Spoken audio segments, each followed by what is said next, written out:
All right. The biggest troll in the food industry, Taco Bell. The Fat Files, I think it is. It's still the Fat Electrician, but you know what? Let's just watch the video. This is gonna be one of those times where you're like, man, I feel like I knew that. It just never really dawned on me until now. Today we're... Now, don't get me wrong. I do like to consume me some Taco Bell. It's just trash food for the most part, but hey, it makes the tummy happy. We're talking about Taco Bell, probably the biggest troll in the restaurant industry. Let's hear it. That's not true. Have you read Wendy's Twitter? It's hilarious. Buh. Yeah, we know. Wendy's has a funny Twitter where they...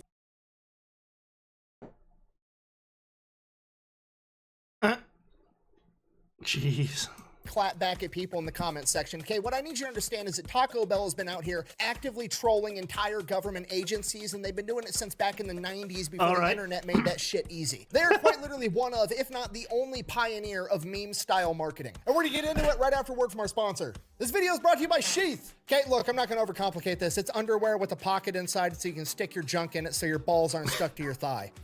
Okay, I've got this piece of paper with this page of all this shit I'm supposed to read. Like, oh, they have all these fancy new designs. Like, yeah, that's cool. They're also the official underwear of the UFC. Like, great. Okay, but look, here's the truth. You know who doesn't really need underwear to keep balls from sticking to their thigh? World-class athletes with six-packs. Okay, you wanna know who does need this underwear? Bigger dudes that have been told at every doctor's appointment since they were like 11 that they needed to lose weight, and they just so happen to sweat anytime the temperature gets above 72, okay? Don't fucking look at me and I won't look at you, all right? You wanna know the best part about this underwear? You can buy a pair, try it out. Worst case scenario, you're like, you know what? Turns out I actually do enjoy my balls sticking to my thigh. You can just... I'm not a gun person, but I like the gun that he has on his table. His tax right off, but he's got another one on the right-hand side. Not stick your junk in the pocket, and then boom, you've got a normal pair of underwear that feels the exact same, except now you've got a secret pocket that you can, like, I don't know, hide stuff in if you wanted to. Oh, and you can put your weed in there. So yeah, you absolutely need to try some Sheath underwear. You literally have nothing to lose. The worst case scenario is that you bought some underwear. The best case scenario is that you never have your balls stuck to your thigh ever again. I'm gonna have a link and a discount code down below. Let's get back to the video. Our story begins in 1948 with a young man by the name of Glenn Bell. See what they did there? Glenn Bell, Taco Bell. Anyways, moving on. Glenn Bell has just returned home from serving his country as a cook in the United States Marine Corps. Get right out of the gate, things are already starting to add up. I've said it once and I'll say it again. You don't call up the Marines unless you want something dead, broken, or pregnant, and I've known that Taco Bell was military food all along. But Glenn didn't start off by selling Mexican food, right? And I've known that Taco Bell... Unaware she was pregnant, his mom gave birth at Taco Bell. A miracle out of... What? Pregnant woman are claiming eating Taco Bell could...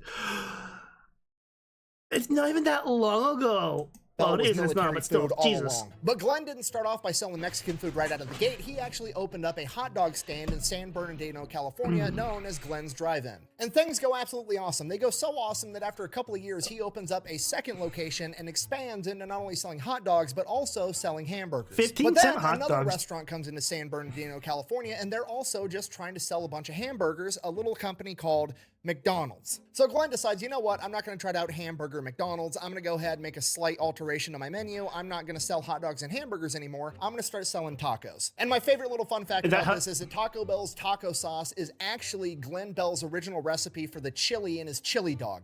Huh. Wait a minute. That's it. Einhorn is Finkel. Finkel is Einhorn. Einhorn is a man. What? Oh my God. 911, what's your emergency? Yeah, did you guys know that tacos are just Mexican hot dogs? Services for emergencies only? Yeah, I know, but hear me out. This explains why Taco Bell's original slogan was always think outside the bun. Holy She is suffering from the Wait. worst case of hemorrhoids I have Wait. ever seen. Sorry, I got really distracted. Anyways, he goes from selling hot dogs and Was it? hamburgers, changes the name of his restaurant to Taco Tia, and now he starts selling tacos out of a drive-thru window. And his entire strategy Taco is Tia. volume. He wants to sell as many tacos as possible, as cheaply as possible. He ends up selling tacos for 19 cents a piece, and the reason he's able to do that is he just streamlines the entire making or assembly process of a taco. And the way he does that is he pretty much exclusively utilizes hard shells. That way, the tacos are just easier to make and the shells are always ready. And to some degree, he's kind of credited with inventing the hard shell taco, which probably isn't true, but he's definitely the reason that they became so popular. And if you think that sounds crazy, it's absolutely not. You got to remember, this is like the 1950s. A lot of people in America that weren't near the southern border had never even heard of a taco, let alone had one. For a lot of people at this point in time, the first... Hold up. That is actually wild to think about. The fact that all the food we've taken for granted these days, at one point or another, was not as popular. So it's just kind of wild to sit there and think about, like, yeah, like, it's kind of a little mind-blowing in its own way. I know it's hard to comprehend, but at the same time, it's just like, wow. Time they actually had Mexican food was at a Taco Bell once they started expanding. But regardless, the point is Glenn Bell has officially just become the Henry Ford of tacos, okay? Actually, I wanna say my first taco was probably at Taco Bell as well, because thinking back when we first got them here, it was a big thing back in the day. Just mass production. And to nobody's surprise, that goes great. He grows Taco Tia into multiple locations, ends up selling the entire brand off to another company, starts his own company to grow it again. This one is called El Taco. Does the same thing all over again, grows a company, sells it off. This time he wants to do it a fourth time, but he wants to make it a franchise company and he wants to run the entire thing. So he needs some capital. He partners up with 4 players from the NFL's LA Rams, and they end up starting the very first Taco Bell in 1962. And to absolutely nobody's surprise, they totally crush it. I mean, they're selling 19-cent tacos to Americans. It's basically a layup. In the NBA, though. Long pass, perfect to Reese. Well, again, no Reese. Physical game. Kennedy, Carter. No, I'm no sports ball person, but I'm pretty sure you're supposed to get the ball in the hoop.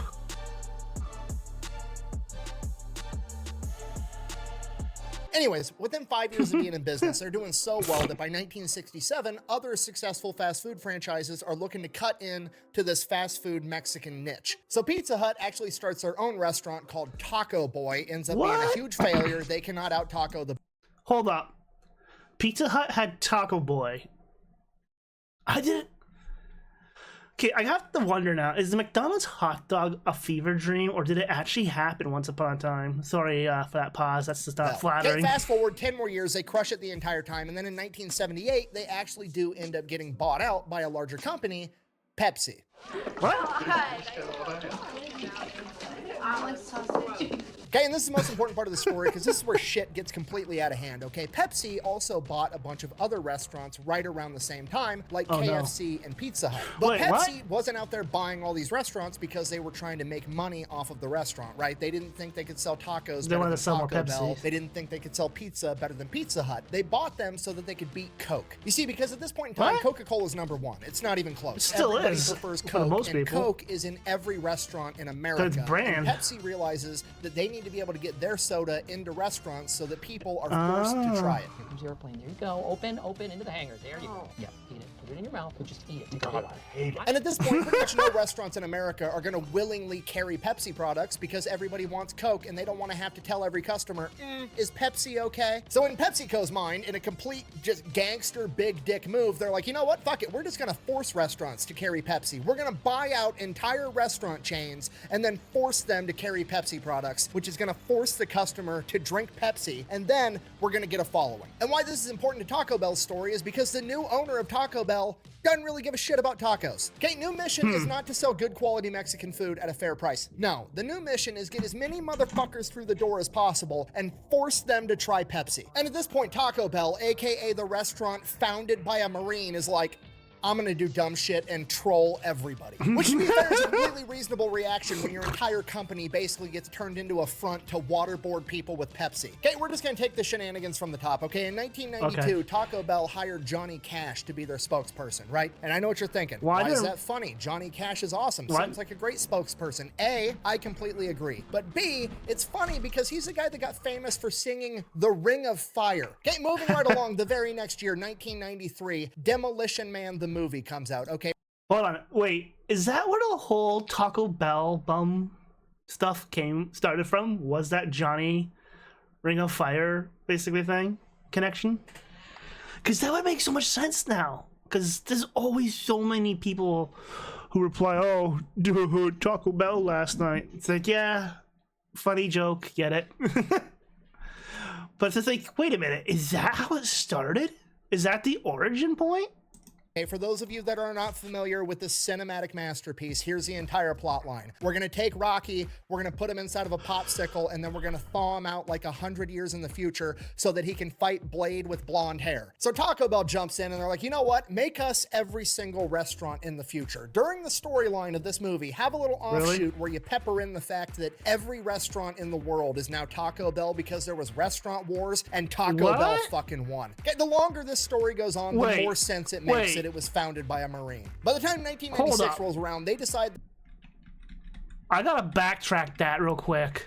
I'm sorry. Demolition Man, the movie comes out. Okay, for those of you that are not familiar with the pops and hair, the storyline of this movie, have a little off restaurant. It was founded by a Marine. By the time 1996 rolls around, they decide they're not going to just troll their customers. They're going to start trolling everybody, including the United States government.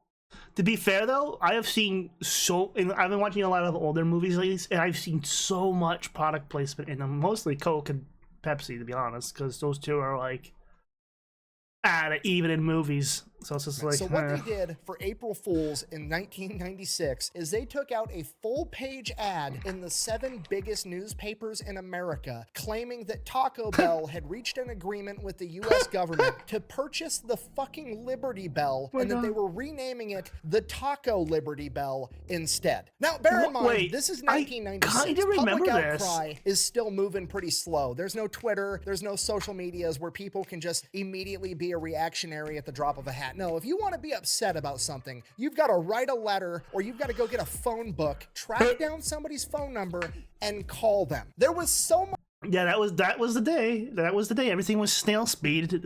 We had internet back then, but it was nothing like the internet today. I could go on a whole other video tangent about the old days, but. Much public outcry that by noon of April Fools, the Philadelphia branch of the National Park Service had to have an emergency press conference and tell everybody that it was just a joke and that they didn't sell the Liberty Bell to a taco company. Also worth noting, because it's funny, the White House press secretary at the time, when he was asked about this joke, decided to be a complete smartass and respond by saying, and I quote, "The federal government is also selling the Lincoln Memorial to Ford Motor Company and renaming it the Lincoln Mercury Memorial." And my personal favorite, in 2001, the Russian / Okay, I like the fact that back then the politicians were like, yeah, we'll get on the bandwagon, why not? Soviet space station Mir was gonna collide back to Earth. Okay, this is like the last remaining symbol of Soviet space travel success, and it is gonna fall into the ocean. It's got to be his big break.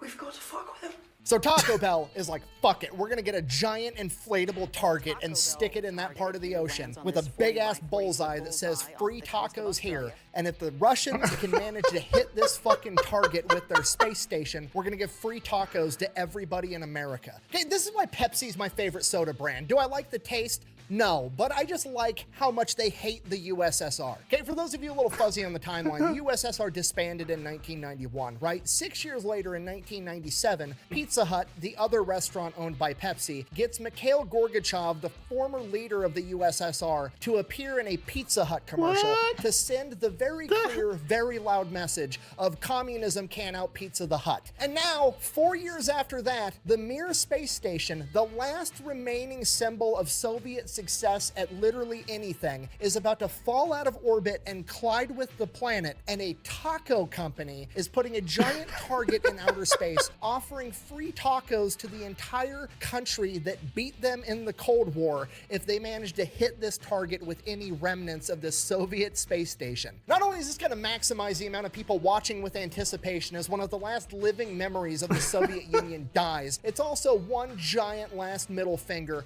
letting them know, hey, we have complete confidence that you guys always miss. Which is exactly what happened. The Soviet space station did not hit the target, probably because it wasn't at point blank facing a wall, and Taco Bell did not have to buy everyone in America a taco. So Taco Bell is just god tier level shit talking and trolling, but on top of that, they also have brilliant marketing ideas. My personal favorite and most infuriating, mostly because it didn't stick around, was in 2017, Taco Bell collaborated with Lyft to have a taco mode inside of their app. And what taco mode was is that when you got picked up by your Lyft driver, they would then immediately take you to the closest Taco Bell drive-thru, let you get food, and then take you home from the bar. Huh.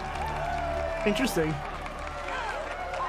Okay, I don't know how this feature didn't stick around longer. Maybe I'm in the minority, apparently, but this is exactly what I want, okay? I spent my entire childhood getting told don't talk to strangers. As a grown-ass adult, there's nothing I want more in my life than to be able to summon a stranger with my cell phone and have them take me to Taco Bell before dropping my drunk ass off at home. And you know what?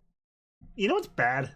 The Taco Bell not that far away from me, and even though it's sorry for the pause, it's always a terrible frame. I kind of have a hankering for some tacos.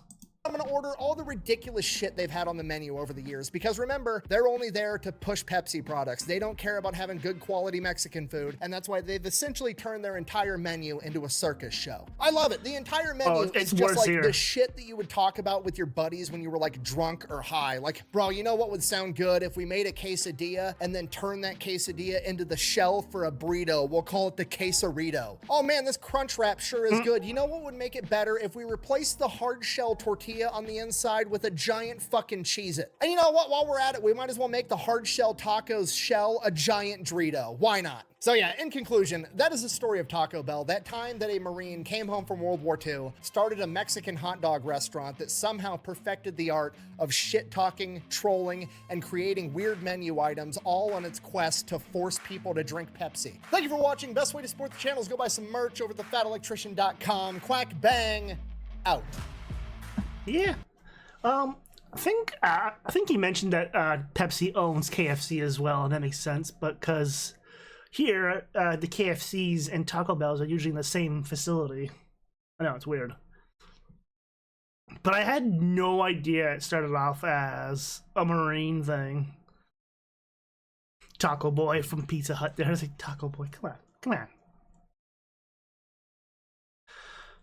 But yeah, I actually prefer the soft shells because I find them less messy than the hard shells. You take one bite of those things, it explode everywhere. Maybe it's because I don't know how to eat a taco. Well, that could just be me.